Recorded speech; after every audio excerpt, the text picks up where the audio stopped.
Welcome. भारतीय इतिहास, उसके एक पार्ट आधुनिक भारत के इतिहास के इस वीडियो एपिसोड में आप सबों का स्वागत है। इतिहास ये नाम सुनकर के ही बहुत सारे स्टूडेंट्स को, बहुत सारे लोगों को ये डर लगने लगता है कि ये तो डेट्स से भरा पड़ा है और डेट्स याद नहीं होते, इंटरेस्ट ही पैदा नहीं होता। और जिनकी दिलचस्पी है उन्हें तो है, लेकिन जिन्हें दिलचस्पी नहीं है वो इससे दूर भागते हैं। आज का ये एपिसोड इस बात को ध्यान में रख करके है कि चाहे आपकी दिलचस्पी है या नहीं है, लेकिन आज जो कुछ भी बोला जाएगा वो आपको जरूर समझ में आएगा। लेकिन ये डिफरेंट कॉम्पिटिटिव एग्जाम को ध्यान में रख करके है। आज के इस क्लास से SSC, railway, civil services, state services, even UPSC pre तक एक या दो क्वेश्चन आने की संभावना बनती है और यही इस क्लास की प्रासंगिकता भी है। मैं बहुत सारे डेट्स बोलूंगा, लेकिन उन्हें आपको ध्यान में नहीं रखना है। वो बैकग्राउंड है, वो बोलना जरूरी है मेरे लिए, ताकि जब आपको जरूरत हो तो ध्यान से उन डेट्स को फिर से देखें। लेकिन पहली बार में उन डेट्स पर और बहुत सारे उन घटनाओं पर ध्यान देने की आवश्यकता नहीं है जिनकी मैं बैकग्राउंड के रूप में चर्चा करूंगा। जैसे मैं ये कहता हूं कि मैथमेटिक्स दिखाई देता है, दिखता है तो हम ऑपरेट करते हैं, उसी तरह से मैं ये कहता हूं कि इतिहास दिखाई देता है। इतिहास के समीप जाइए, उन घटनाओं को देखिए जो आपके आसपास इर्द गिर्द घट रही हैं, तो आप उन घटनाओं के साथ अपने आप को एकाकार कर लेंगे और फिर वो घटनाओं का आप एक हिस्सा बन जाएंगे। फिर न डेट्स प्रॉब्लम होगा और न घटनाएं। मैं बार बार डिफरेंट एग्जाम्पल लेकर के इस बात को प्रूव करूंगा कि चाहे आपको इतिहास से जितना भी डर लगता हो, मैं इस डर को भगा के छोड़ूंगा। आज जो मैंने सेक्शन लिया है, पहले मैं बता दूं। आधुनिक भारत का इतिहास में भारत पर ईस्ट इंडिया कंपनी का शासन उसका एक महत्वपूर्ण पहलू है। ईस्ट इंडिया कंपनी के शासन के साथ साथ ब्रिटिश संसद और उसकी सरकार का सीधा नियंत्रण भी रहा और इस दौरान गवर्नर जनरल और वायसराय बने। आज के इस एपिसोड में इसी प्रश्न का जवाब देने की कोशिश होगी। जवाब देने की नहीं, जवाब याद रखवाने की, याद करवा देने की। इस एपिसोड को एक बार देखने के बाद आपको दोबारा शायद देखना ना पड़े और वो सारी घटनाएं आपको याद हो जाएं। Who was the first Governor General of India? Who was the first Viceroy of India? Who was the first Indian Governor General of India? Who was the last Viceroy of India? Who was the last Governor General of West Bengal? ये सब चीजें, ये जो questions आते हैं, even civil के student तक को भी परेशान कर देते हैं, लेकिन आज आपको वो सब कुछ याद हो जाएगा। मैंने मैथमेटिक्स की तरह लाइन डायग्राम खींचा है जिनको एक बार देखने से ही इस क्वेश्चन का आंसर मिल जाता है, ऐसे सारे क्वेश्चंस का। लेकिन आधुनिक भारत का इतिहास, कुछ राइटर मानते हैं कि मुगलों के पतन से शुरू होता है, 1947 में भारत को आजादी मिलने तक चलता है। कुछ बुक्स 1857 के रिवोल्ट को मानते हैं, जैसे कुछ प्रसिद्ध इतिहासकारों में विपिन चंद्रा है। कुछ 1885 से मानते हैं। लेकिन हमारा यूपीएससी का कोर्स जिसको कि और सभी मानते हैं, वो ये मानता है कि मिडिल एज 1861 तक चलता है। मिडिल एज 1761 तक चलता है और आधुनिक युग 1757 से शुरू होता है। लेकिन उसके साथ जो घटनाएं जुड़ी हुई हैं उससे पहले ही शुरू हो जाती हैं। हम लोग घटनाओं के साथ इस संबंध को ध्यान में रखते हुए इन चीजों को देखेंगे। दरअसल जितने भी टॉपिक्स हैं वो एक तरह से 1757 से 1947 मूल रूप में इन 190 इयर्स के बीच ही घूमते हैं। इसलिए इन 190 इयर्स के बीच में ही चाहे सामाजिक धार्मिक सुधार आंदोलन हो, चाहे लेटर पार्ट में नेशनल मूवमेंट शुरू हुआ हो, चाहे आर्थिक दोहन हुआ हो भारत का, सारी चीजों के लिए इन्हीं 190 इयर्स 1757 से 1947 तक देखते हैं। बार बार जब इन्हीं घटनाओं को आप देखेंगे तो डेट्स याद नहीं करना पड़ेगा, वो याद हो जाएगा। मैं एक एपिसोड लूंगा जिसमें सारे गवर्नर जनरल जो हुए भारत में, उनमें से लगभग जो इंपॉर्टेंट थे उनके नाम मैं आपको याद करा दूंगा। उसके आसपास ऐसी घटनाएं घटेंगी जिनकी हम चर्चा करेंगे कि वो आपको यूं ही याद हो जाएगा। कुछ चीजों की मैं चर्चा करता हूं जिनका यहां पर संबंध है, लेकिन मेरा फिर आग्रह है कि आप उनसे डरे नहीं, बस इस कान से सुने और इस कान से निकाल दें। वो बैकग्राउंड है, कभी इच्छा होगी तो उस पर ध्यान दीजिएगा, अभी बस एक बार सुन लीजिए।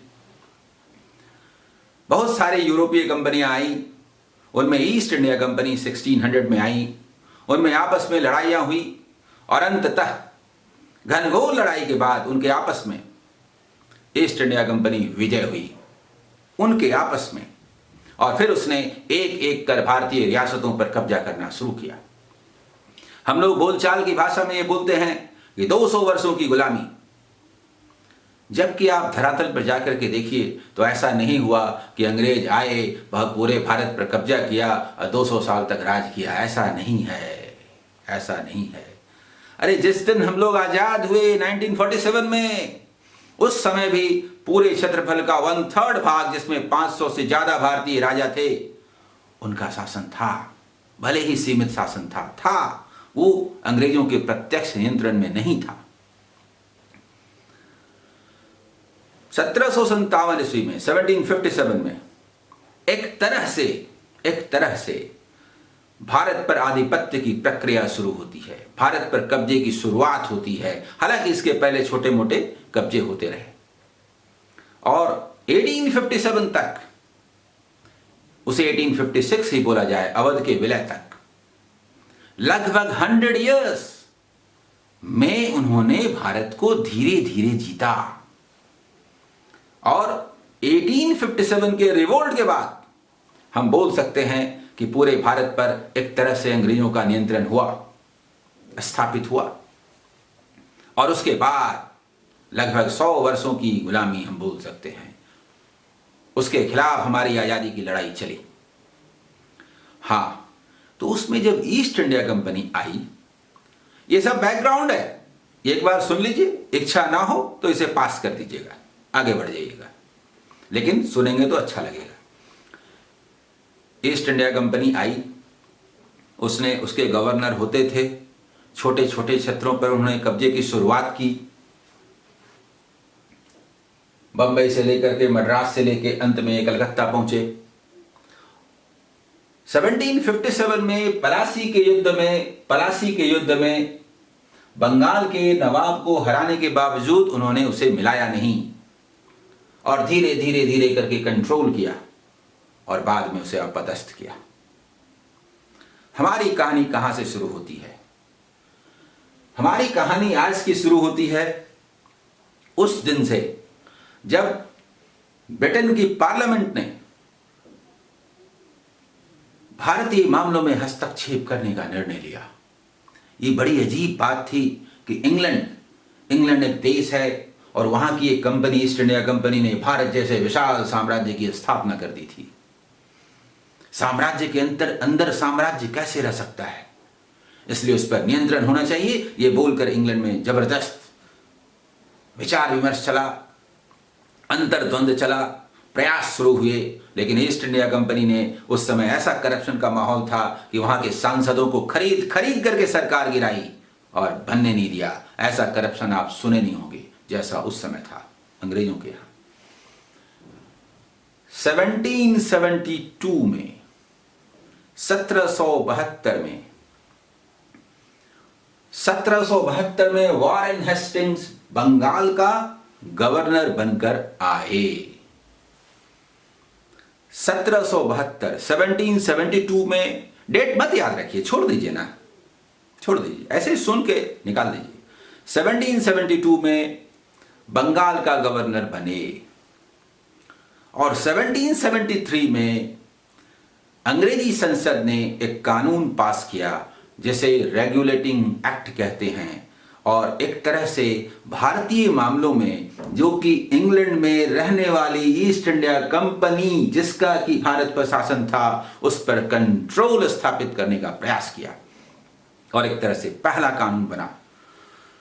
बैंक एसएससी से लेकर के आईएएस तक ये क्वेश्चन आता है कि भारतीय मामलों में ब्रिटिश संसद ने सबसे पहले हस्तक्षेप कब किया? 1773, ये पहला कानून है, ये रेगुलेटिंग एक्ट पास हुआ। ये डेट याद रखने लायक है। फिर भी याद मत रखिए, मैं इतनी बार बोलूंगा कि याद हो जाएगा। 1773 के रेगुलेटिंग एक्ट के माध्यम से पहली बार भारतीय मामलों में ब्रिटिश संसद ने हस्तक्षेप किया। और चूंकि बंगाल का बड़ा क्षेत्र बंगाल के गवर्नर के अधीन था और छोटी मोटी बस्तियां थी, तो कंट्रोल करने में दिक्कत होती थी। मद्रास का गवर्नर यहां पर शासन करता था, बंबई का गवर्नर यहां करता था, और बंगाल का गवर्नर यहां करता था, मद्रास का यहां करता था। सब अलग अलग करते थे, एक रूपता नहीं थी, दिक्कत होती थी। ये बहुत बड़ा इलाका था, ये सब छोटे छोटे इलाके थे। तो कंट्रोल करने के लिए बंगाल के गवर्नर को बंगाल का गवर्नर जनरल बना दिया गया। नाम हुआ बंगाल का गवर्नर जनरल, और ये दोनों ही उसके अधीन कर दिए गए। एक तरह से वो उसके, ये दोनों उसके अधीन हो गए और बंगाल का गवर्नर जनरल बना दिया गया 1773 में। ये जो वॉरेन हेस्टिंग्स हैं, गवर्नर बन के आए थे 1772 में और 85 तक रहे। 1772 से 1785 तक रहे। तो 72 से 73 तक तो सिर्फ बंगाल के गवर्नर रहे, और 73 से 85 तक अपने कार्यकाल में वो गवर्नर जनरल रहे। तो who was the first governor general of Bengal? Warren Hastings, lord Warren Hastings. Lord Warren Hastings Bengal का पहला गवर्नर जनरल, भारत का नहीं, बंगाल का, भारत का नहीं, बंगाल का। बंगाल का पहला गवर्नर जनरल कौन था? लॉर्ड वॉरेन हेस्टिंग्स, जो पहले गवर्नर बन के आए थे, और 73 से वो बंगाल के गवर्नर जनरल हो गए, और उसके बाद बंगाल के गवर्नर जनरल का सिलसिला चल पड़ा। बंगाल का पहला गवर्नर जनरल वॉरेन हेस्टिंग्स। इसके बाद अंग्रेज भारत को जीतते चले गए। इस तरह से जीतते चले गए, जीतते चले गए। अगले लगभग 40-50 वर्षों में उन्होंने बड़े इलाके पर जगह जगह इधर से कब्जा किया।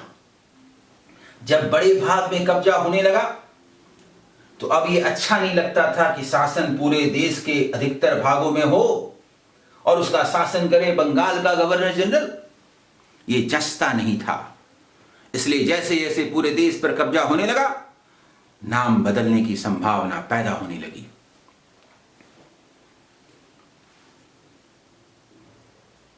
पहले उन्होंने मैसूर को अपने क्लच में लिया। पहले उन्होंने मैसूर को क्लच में लिया। हैदराबाद के निजाम की सहायता से मराठों और इन लोगों को आपस में लड़ाया। 1799 में टीपू सुल्तान की मौत के साथ मैसूर का अंत हो गया। 1800 ईस्वी आते आते अधिकतर इलाकों पर कब्जा हो चुका था, 1800 आते आते। लेकिन मराठे अभी भी बड़े भाग में थे। उनसे लड़ाइयां होते होते 1818 ईस्वी में अंतिम रूप से मराठों को भी उन्होंने परास्त कर दिया। 1818 में, 1818 ईस्वी में जब ब्रिटिश पार्लियामेंट ने कानून बनाना शुरू किया था तो इसे चार्टर एक्ट बोला गया। माने एक तरह से उप कानून, ब्रिटिश कानून के अंतर्गत कानून। और वो 20-20 वर्षों पर 20-20 ईयर्स पर बने। 1793 में बने, 1773 के बाद 1793 में बने। हालांकि उसके बीच में एक पिट्स इंडिया एक्ट आया, उसकी मैं चर्चा करूंगा। उसके बाद 1793 में बने, 1813 में बने, 1833 में बने, 1853 में बने, 20-20 ईयर्स पे बने। जो पकड़ बनाने की कोशिश हुई थी उसके मुताबिक थोड़ी दिक्कत हो रही थी, हर तरह की दिक्कत हो रही थी। आज उस पर उसकी चर्चा नहीं करेंगे। एक बीच में पिट्स इंडिया एक्ट उन्होंने 1784 में लाया और उसके द्वारा उन्होंने क्या किया, पहले क्या था कि इंग्लैंड में जो ईस्ट इंडिया कंपनी थी उसका जो भी बोर्ड ऑफ डायरेक्टर्स था वो शासन चला रहा था। इंग्लैंड की पार्लियामेंट चाहती थी इस पर कंट्रोल करना, हो ही नहीं रहा है। 1773 में कानून बनने के बावजूद ये मान नहीं रहा है। तो एक बॉडी बना दी गई जिसको बोर्ड ऑफ कंट्रोल बोला गया। 1784 में एक बोर्ड ऑफ कंट्रोल बना दिया गया और ये उसका अध्यक्ष बनाया गया जो वहां के मंत्रिमंडल होते थे, कैबिनेट के मंत्री को। और ये जो बोर्ड ऑफ डायरेक्टर्स कंपनी के होते थे जो भारत का शासन चलाते थे, अब वो कोई भी लेटर इसके थ्रू ही जाएगा और इसको जो भी चाहे उसको वो रोक सकता है, जिस लेटर को चाहे उस लेटर को रोक सकता है। इसलिए उसका नाम कंट्रोल हुआ, बोर्ड ऑफ कंट्रोल। तो यहां से बोर्ड ऑफ कंट्रोल की स्थापना हुई 1784 से, पिट्स इंडिया एक्ट। इसकी चर्चा चूंकि आगे होनी है इसलिए मैंने यहां पर कर दी। अभी सुन लीजिए एक बात, लेकिन ज्यादा ध्यान देने की जरूरत नहीं है, अभी जाने दीजिए, सुनिए, जाने दीजिए। हाँ, तो बोर्ड ऑफ कंट्रोल बना। फिर भारत पर कब्जे की शुरुआत, कब्जा लगातार बढ़ रहा था। मैसूर का पतन हो गया 1799 में, करीब 1800 के आसपास। 1813 में जो चार्टर एक्ट आया उस समय तक बड़े भाग पर कब्जा हुआ था, लेकिन मराठे अभी तक हारे नहीं थे। और मराठों के साथ जो अंतिम लड़ाई हुई है 1817 से 1818 के बीच हुई है। लेकिन चार्टर एक्ट तो 1813 में आया, इसके बाद मराठों को 1818 में जीत लिया गया। इसके बाद का चार्टर एक्ट 1833 में आया। 1833 के समय स्थिति क्या थी? लगभग भारत के अधिकतर क्षेत्रों पर ब्रिटेन का कंट्रोल हो चुका था, इंग्लैंड का कंट्रोल हो चुका था। इसलिए अब बारी थी नाम बदलने की। बंगाल के गवर्नर जनरल को भारत का गवर्नर जनरल बना दिया गया। हुआ क्या? लॉर्ड विलियम बेंटिक 1828 में बंगाल का गवर्नर जनरल बनकर आए और वो 1835 तक रहे। 1828 में बंगाल का गवर्नर जनरल बनकर आए और 1835 तक रहे। लेकिन इसी बीच 1833 के चार्टर कानून के द्वारा बंगाल के गवर्नर जनरल को भारत का गवर्नर जनरल बना दिया गया। तो नतीजा क्या हुआ कि लॉर्ड विलियम बेंटिक 1828 से लेकर के 33 तक बंगाल का गवर्नर जनरल रहे और 33 से आगे 35 तक भारत के गवर्नर जनरल के रूप में रहे। Who was the last governor general of Bengal? Lord William Bentinck, यहां तक। और who was the first governor general of India? Lord William Bentinck. Bharat का पहला गवर्नर जनरल कौन था? Lord William Bentinck. 1833 से लेकर 35 का जो पीरियड था वो भारत के पहले गवर्नर जनरल के रूप में था। और यहां से जिस गवर्नर जनरलशिप की शुरुआत होती है वो भारत की आजादी के बाद नया संविधान लागू होने तक चलती है, यानी 26 जनवरी 1950 तक, जब गवर्नर जनरलशिप को हटा दिया गया और उसका स्थान भारत के राष्ट्रपति ने ले लिया। भारत के अंतिम गवर्नर जनरल थे चक्रवर्ती राजगोपालाचारी, सी राजगोपालाचारी। तो इस पूरे समीकरण को ऐसे समझें, भारत के गवर्नर जनरल की शुरुआत कहां से होती है? 1833 के एक्ट से और 26 जनवरी 1950। Who was the first governor general of India? Lord William Bentinck. Who was the last governor general of India? C Rajagopalachari. बोले याद रहेगा? ये अलग बात है कि सी राजगोपालाचारी पहले भारतीय भी थे, अंतिम भारतीय भी हुए, चूंकि वो सिंगल थे। लॉर्ड माउंटबेटन के बाद वही आए थे और जब तक नया कानून लागू नहीं हुआ तब तक रहे। यानी भारत का पहला भारतीय गवर्नर जनरल भी वही थे, इंडियन गवर्नर जनरल भी वही थे, लास्ट गवर्नर जनरल भी वही थे, और किसी भी तरह का हो, इंडियन हो, ब्रिटिश हो, भारत के अंतिम गवर्नर जनरल भी वही थे। तो भारत का पहला governor general Lord William Bentinck और भारत का अंतिम गवर्नर जनरल सी राजगोपालाचारी। ये तो याद हो रहा ना? यही बताने के लिए मैं सारी चीजें बोल रहा हूं। ये आज का क्लास दरअसल इसी के लिए है। कंपनी के पर कतरने की प्रक्रिया पहले शुरू हो चुकी थी, क्योंकि ब्रिटेन में आवाज उठ रही थी कि ब्रिटेन के अंदर रहने वाली एक कंपनी भारत पर शासन करेगी। ये नहीं हो सकता, भारत पर शासन इंग्लैंड का होना चाहिए, और इसीलिए उसके धीरे धीरे अधिकार समाप्त किए गए। कानून बनाकर के कंट्रोल स्थापित किया गया। 1813 में व्यापारिक एकाधिकार समाप्त कर दिया गया। ये व्यापारिक एकाधिकार क्या होता है? बड़ा इंपॉर्टेंट क्वेश्चन है जो हर एग्जाम में आता है। जब भारत से व्यापार करने के लिए 1600 में ईस्ट इंडिया कंपनी की स्थापना हुई थी, तो ब्रिटेन के राजा ने उसे यह अधिकार पत्र दिया था, जिसके मुताबिक भारत के साथ सिर्फ ईस्ट इंडिया कंपनी ही व्यापार कर सकती है, ब्रिटेन का कोई अन्य नागरिक नहीं कर सकता, ताकि मोनोपोली रहे। जिस रेट में भी सामान खरीदे और जिस रेट में भी बेचे, इस पर उसका कंट्रोल रहे। इस व्यापारिक एकाधिकार को 1813 में समाप्त कर दिया गया। लेकिन पर कतरनी की प्रक्रिया धीरे धीरे थी, थोड़ा सा संतुष्ट करना भी जरूरी था। इसीलिए चाय का जो व्यापार था उस पर व्यापारिक एकाधिकार रहने दिया गया कि वो ईस्ट इंडिया कंपनी ही करेगी, और चीन के साथ होने वाला व्यापार भी बने रहने दिया गया। यानी चाय और चीन पर व्यापारिक एकाधिकार बना रहा, लेकिन अन्य चीजों पर हट गया और कोई भी ब्रिटेन का नागरिक अब भारत के साथ व्यापार कर सकता था। लेकिन इन्हें कहा गया कि आप जल्दी से व्यापार भी छोड़ने का प्रयास कीजिए। 1833 का जो एक्ट आया वो मील का पत्थर है। इसमें वो चाय और चीन वाला मामला भी समाप्त हो गया। आईएएस में बार बार ये क्वेश्चन आया है, स्टेट सर्विस में तो खैर आता ही है, और एसएससी रेलवे में तो आना ही है। भारत से ईस्ट इंडिया कंपनी का व्यापारिक एकाधिकार पूरी तरह से कब समाप्त कर दिया गया?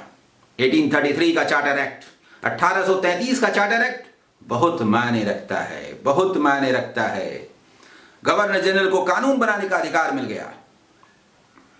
एक तरह से विधायिका की शुरुआत आप बोल सकते हैं, हालांकि सारा राइट चूंकि उस परिषद को था और वो कार्यकारिणी से अलग नहीं था, इसलिए विधायिका जैसा वर्ड का इस्तेमाल करना तो सही नहीं है, लेकिन कानून बनाने का अधिकार मिल गया। फारसी की जगह पर अंग्रेजी भाषा शासन की भाषा हो गई 1835 से। कौन सा एग्जाम है जिसमें ये क्वेश्चन नहीं आता? 1833 के चार्टर एक्ट से एक रूप शासन की शुरुआत हुई, कानूनी लिखित रूप में, प्रैक्टिकली चाहे जो भी भेदभाव होता हो। 1833 एक महत्वपूर्ण लाइन है। यहां से बंगाल के गवर्नर को भारत का गवर्नर जनरल बना दिया गया। ये तो समझ गए, व्यापारिक एकाधिकार समाप्त कर दिया गया, ईस्ट इंडिया कंपनी का एक व्यापारिक कंपनी के रूप में अंत कर दिया गया, और कहा गया जल्दी समेट लीजिए, शासन भी लेने वाले हैं, ले लेंगे। 1857 का रिवोल्ट हुआ और उसने ये अवसर दे दिया। वहां की सरकार ने तोहमत लगाया कि इन्हीं की नीतियों के कारण ये विद्रोह हुआ है, और शासन अपने हाथ में ले लिया, जबकि इनकी नीतियां क्या और उनकी नीतियां क्या, ये सब तो मिली भगत थी और दोनों में कोई अंतर तो था नहीं।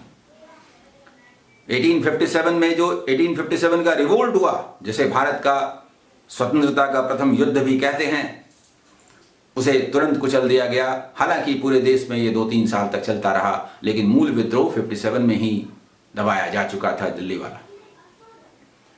और 1858 में फिर एक बहुत महत्वपूर्ण साल है 1858, जिसमें भारत शासन अधिनियम लाया गया। ब्रिटेन की संसद ने बनाया और ईस्ट इंडिया कंपनी से भारत का शासन अपने हाथ में ले लिया? बहुत इंपॉर्टेंट क्वेश्चन है। मुझे 2-3 जगह ही बातें कहनी है, क्वेश्चंस वहीं से आने हैं। 1833 मैंने कहा, 1773 तो था ही रेगुलेटिंग एक्ट।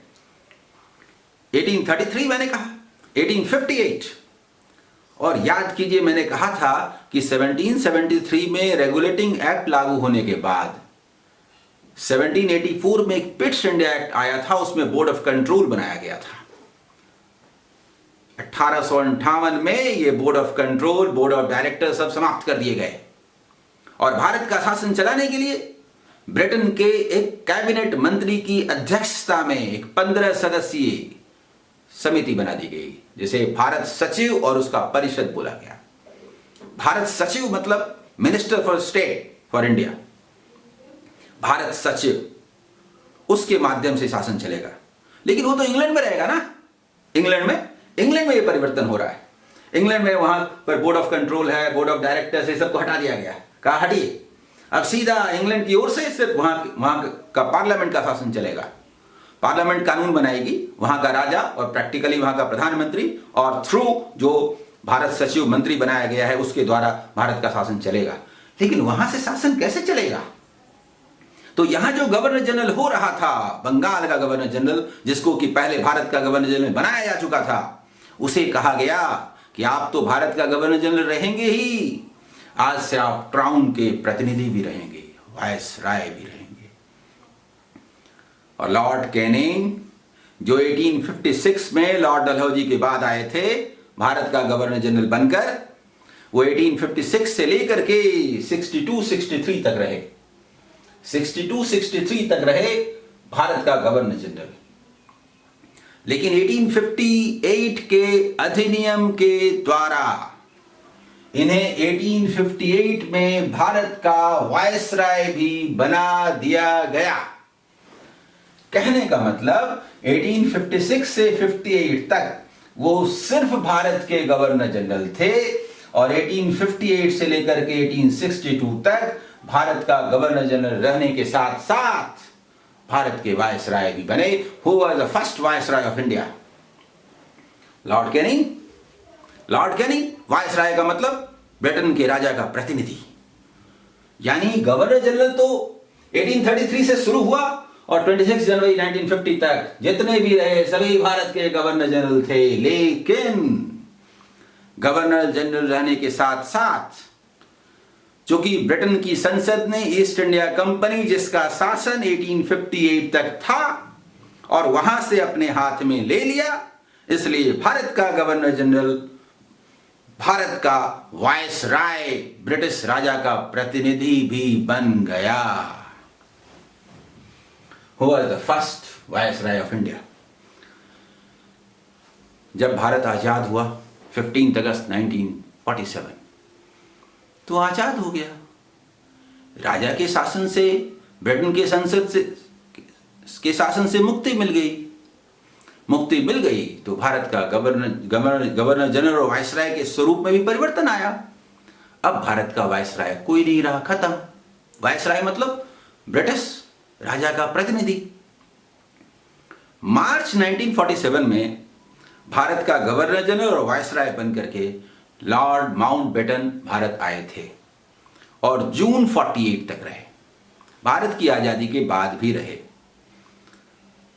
मार्च 1947 में आए थे लॉर्ड माउंटबेटन और जून 48 तक उनका कार्यकाल रहा। तो जब मार्च 1947 में आए थे, मार्च 1947 में आए थे, तो भारत का गवर्नर जनरल भी थे और भारत का वायसराय भी थे। जब 15 अगस्त 1947 को भारत आजाद हो गया तो अब वो भारत के वायसराय नहीं रहे, वायसराय का पद ही समाप्त हो गया। Who was the last viceroy of India? Lord Mountbatten. यहां Who was the last viceroy of India? Lord Mountbatten. March 47 से 15 अगस्त 1947 तक यही पीरियड है। भारत से शासन अपने हाथ में लेने से लेकर भारत को आजादी देने तक यही वायसरायशिप का पीरियड है। Who was the first Viceroy of India? Lord Canning. Who was the last Viceroy of India? Lord Mountbatten. Viceroy तो पद खत्म हो गया, हम लोग आजाद हो गए, लेकिन हमारा संविधान बनने की प्रक्रिया तो पहले से चल रही थी ना। 1946 से संविधान तो बना नहीं था आजादी मिलने तक। संविधान बनने के बाद एक नया संविधान लागू होने की बात थी, तो थोड़ी देर के लिए उस सिस्टम में फेरबदल करना हमारे राजनेताओं ने जरूरी नहीं समझा और उस सिस्टम को चलने दिया, यानी गवर्नर जनरलशिप चलने दिया। लॉर्ड माउंटबेटन को भी उनके व्यक्तित्व को देखते हुए और ये देखते हुए कि कंट्रोल तो हमारा ही रहेगा, उन्हें भारत का गवर्नर जनरल बने रहने दिया गया, हालांकि ये हमारी इच्छा पर था। तो भारत सरकार ने, भारत के स्वतंत्रता सेनानियों ने, उस समय एक्टिंग कांग्रेस ने लॉर्ड माउंटबेटन को गवर्नर जनरल के रूप में कंटिन्यू किया। तो स्वतंत्र भारत का पहला गवर्नर जनरल कौन था? लॉर्ड माउंटबेटन, यानी 15 अगस्त 1947 से आगे और जून 1948 तक, जब तक कि लॉर्ड माउंटबेटन यहां रहे, कार्यकाल रहे, भारत का गवर्नर जनरल के रूप में रहे। तो भारत का अंतिम अंग्रेज गवर्नर जनरल कौन था? इंग्लिश गवर्नर जनरल कौन था? Lord Mountbatten. यहां जून 48 तक, जून 48 में सी राजगोपालाचारी भारत के गवर्नर जनरल बने, पहले भारतीय गवर्नर जनरल। जून 48 में चक्रवर्ती राजगोपालाचारी पहले भारतीय गवर्नर जनरल थे जो बने, और उसके बाद तो कोई बना नहीं। तो अंतिम भारतीय गवर्नर जनरल भी वही रहे, अंतिम गवर्नर जनरल भी वही रहे। 26 जनवरी 1950 को जब देश का नया संविधान लागू हुआ तो ये पद समाप्त कर दिया गया और इसका स्थान एक तरह से भारत के राष्ट्रपति ने ले लिया। ये आज का पूरा मैप है, इसे आप ठीक से देख लीजिए, ये आज का मैप है। इसे जैसे जैसे आप देखेंगे सब कुछ समझ में आने लगेगा। जो भी डेट्स वगैरह मैंने कहे हैं उन्हें पहले इग्नोर कीजिए। मूल रूप में 1773, 1833, 1773, 1833, 1858, 15 अगस्त 1947, 26 जनवरी 1950, यही मूल डेट्स हैं। इसके इर्द गिर्द घटनाओं का ऐसा ताना बाना है कि उनसे तो कोई भी परिचित होना चाहेगा और उन्हें आनंद भी आएगा। आगे इतिहास को नए रूप में मैं लेकर के आऊंगा, नई सीरीज शुरू करूंगा, लेकिन एग्जाम को ध्यान में रखते हुए कुछ एपिसोड्स देने का मेरा इरादा है, जिससे एसएससी, रेलवे और सिविल सर्विसेज का एग्जाम देने वाले भी लाभान्वित हो सकें। All the best.